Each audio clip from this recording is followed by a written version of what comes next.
New and deeply unsettling allegations have emerged involving Andrew Mountbatten-Windsor, drawing renewed scrutiny to both his past conduct and his long-reported association with Jeffrey Epstein.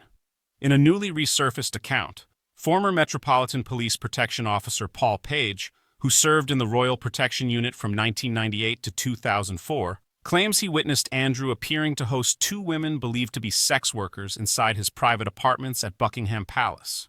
Page told the Express that he received a call from the control room alerting officers that two female guests were arriving by taxi and were to be waved directly through the palace gates, an instruction he and colleagues found unusual due to safety concerns.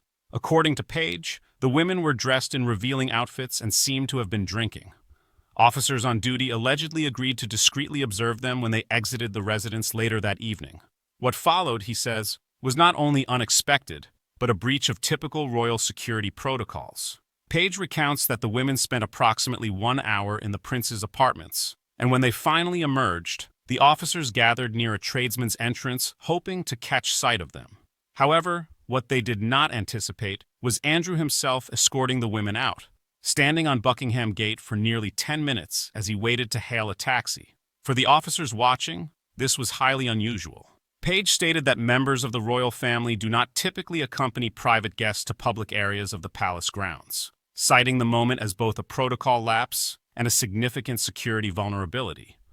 Representatives for Andrew and Buckingham Palace have been contacted for comment.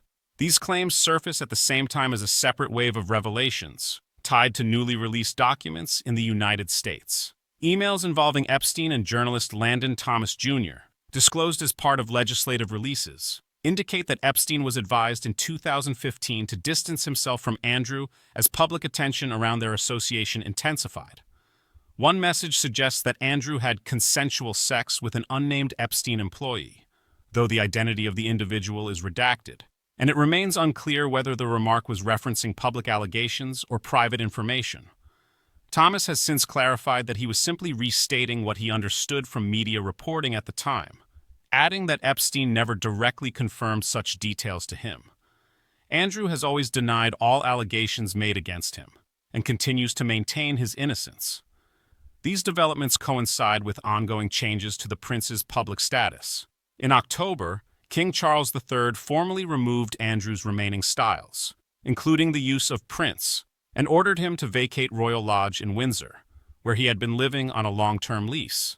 He is now officially known as Andrew Mountbatten-Windsor. Together, the resurfaced testimony from a former police officer and the release of private correspondence linked to Epstein have revived public and media attention on Andrew's conduct, raising further questions about his past associations and the implications for the wider institution.